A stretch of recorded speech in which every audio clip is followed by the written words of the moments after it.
At the India Today Telangana Roundtable, we've had the opportunity to listen to players from the state of Telangana.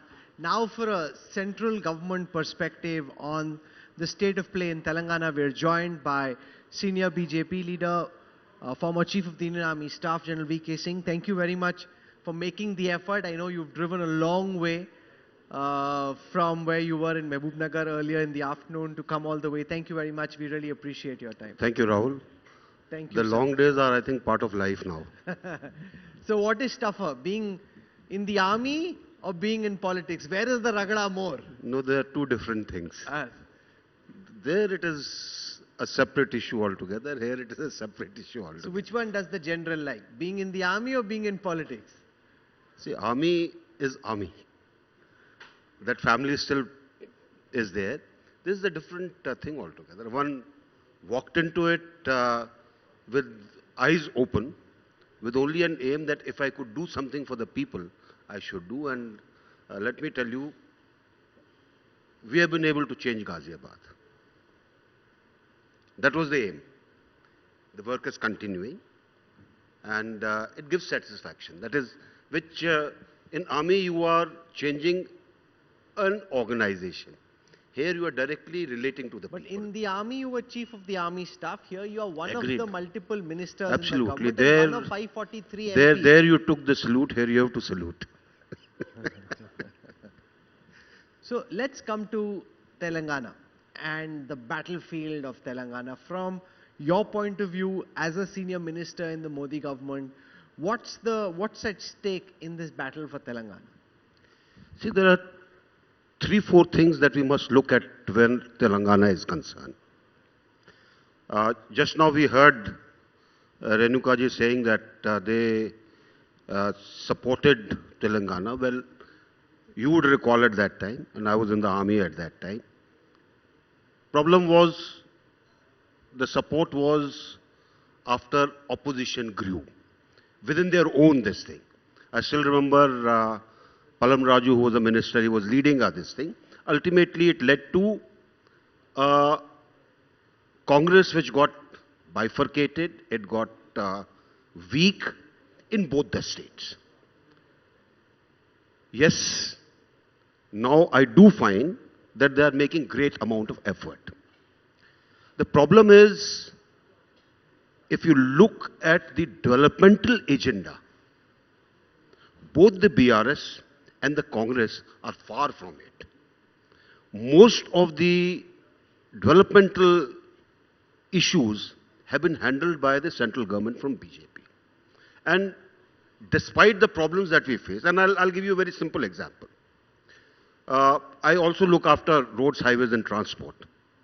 We have got something like about 22,000 crore worth of projects. They are at a slow pace because we do not find the type of cooperation a government should give us, a state government. Many issues. Now, it is directly related to people. You look at the various projects that have been either started or they have been dedicated to the public or nation, which have been done by the central government. It actually is benefiting the people of Telangana. So where development is concerned, I think it is the central government which, and it is all over. It is not just that this is a state with the opposition. It is true for all the states in the country. They have been given a developmental push by the center. They have been given more money where the state is concerned from the central kitty. More projects have come up. Today, if a road has to go from Kashmir to Kanyakumari, obviously it will go through various states and it will benefit various states. So, development is one issue which central government has pushed. Second thing which I think the central government has done is various schemes that is put through which affect a common person. If we say today that large number of people have come out of gone above the poverty line, it's because of these schemes. I mean, whether it was financial inclusion, whether it is digital payments, whether it is looking after people when COVID started and then you continued with it, whether it is looking after those small businesses of Redi Patriwala, you name a thing, whether it is looking after a girl child or a growing girl or school going girl or a person getting married, whether it look at the women reservation bill, you look at the gamut of schemes. I mean, right from toilets to anything that you can think of has been included. Now, who's included it? It is the central government.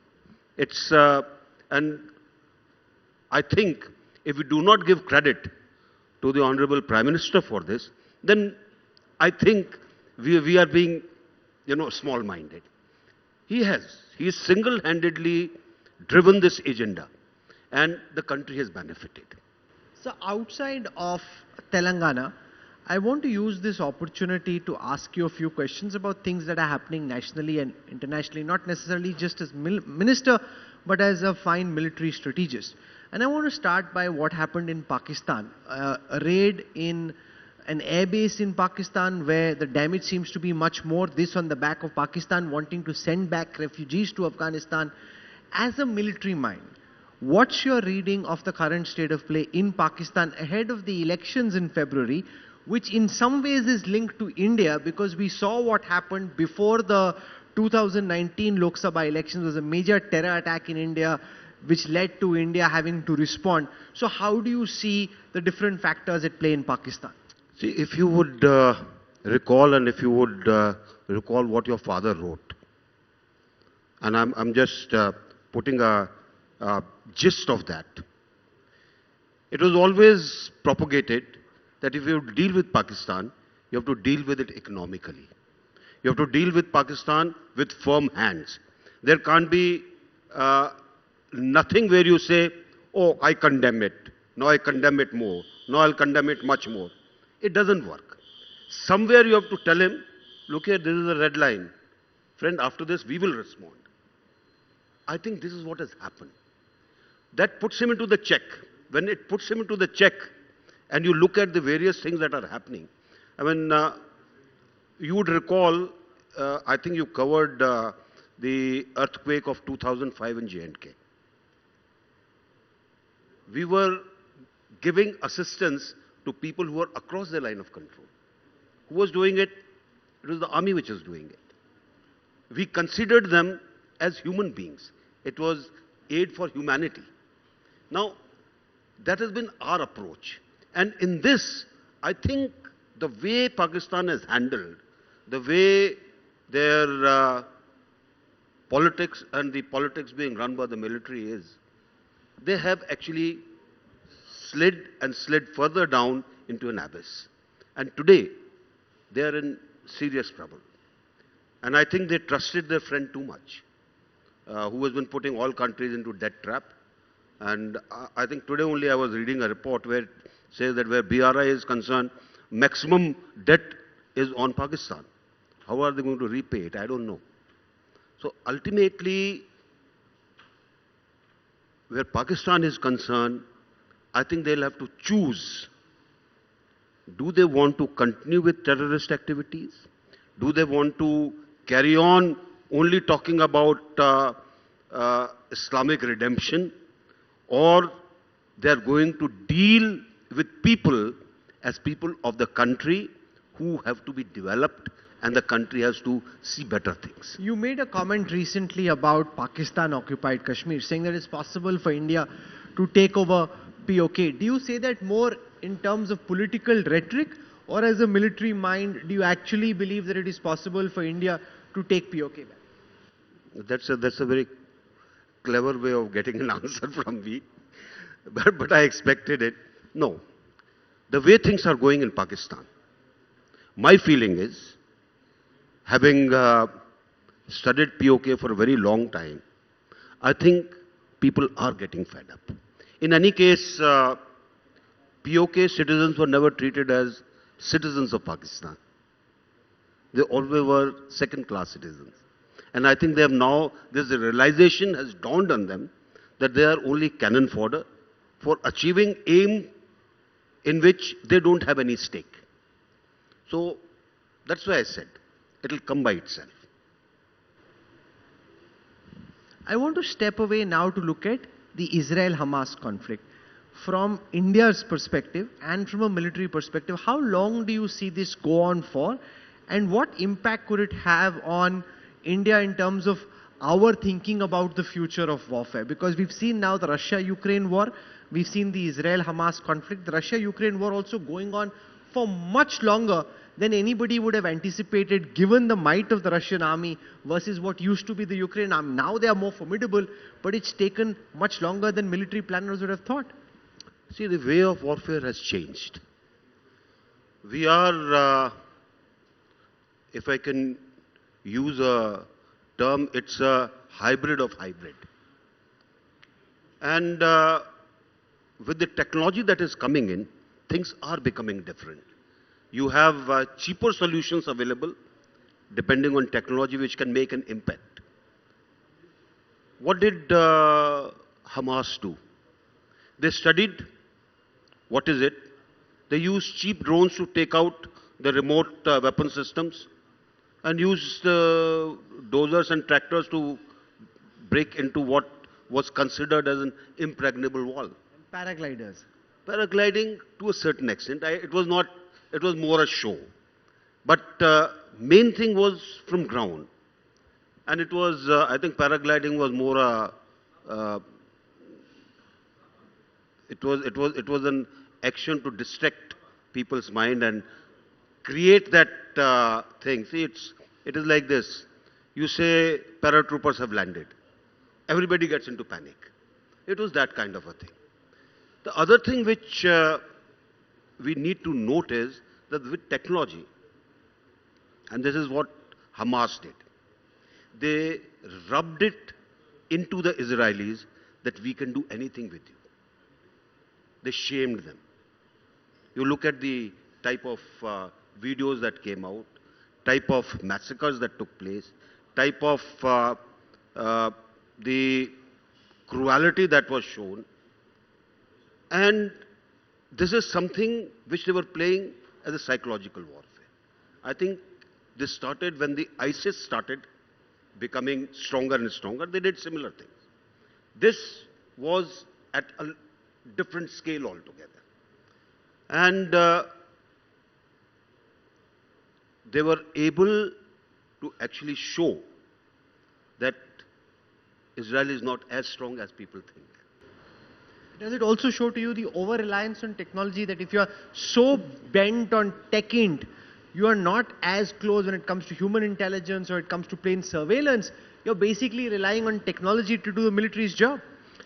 Rahul, technology is a tool which has to be in the hands of a human being. If you don't have a human being out there, you will be out with it.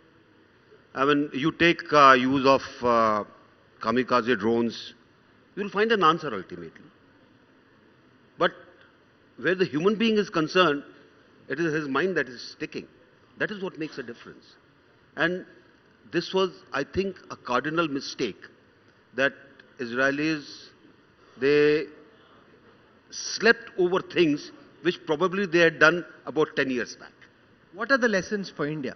From the intelligence military operational failure in Israel, as a military mind, what would you be learning? See, the lessons are very clear.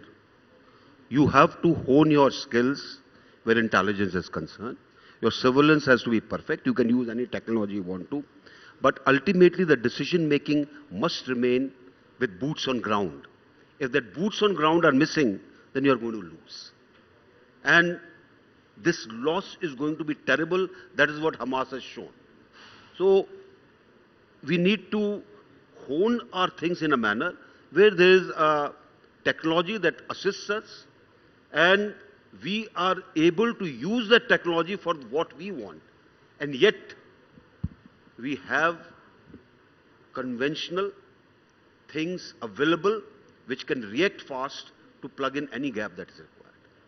Do you think, given the fact that America is now distracted because it has to come to Israel's aid militarily in terms of money, and there's already a Russia-Ukraine war, you spoke of China earlier.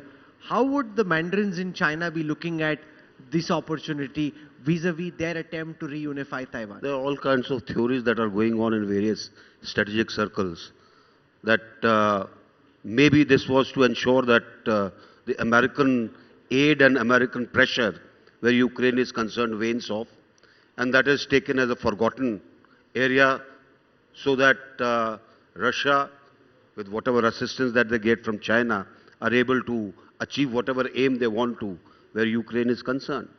It is also there that where the military industrial complex was concerned in USA, what does it do now? Which side does it go? Answers are very obvious. And that helps in ensuring that things can be controlled in Ukraine. So it's of course, you also have another theory where Iran is considered the main actor. It is able to keep the Sunnis divided and Sunnis, under pressure. So various things are there, but the fact is that over-reliance on technology is not going to solve the issue. And which is a very good thing, and I can say it with a lot of confidence.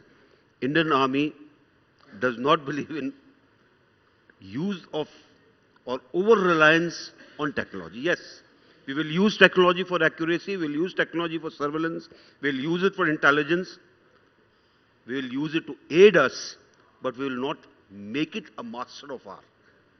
This thing where we are totally dependent and then we are caught unawares.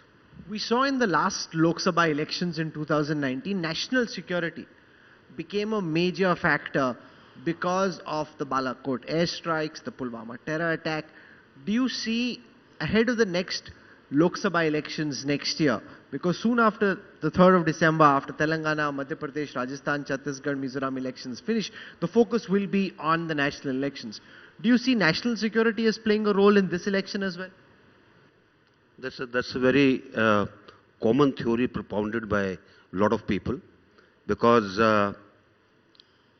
probably they want to just satisfy themselves that there is something by which we are going to lose. Right? I think they are going to lose because they are not part of the developmental agenda. They are going to lose because they are looking at their own narrow affairs. National security in India has always been an issue. Always. Whenever something happens, the nation comes together. That doesn't mean that it has to happen every year or every elections. It happened at that time, there was a reason for it.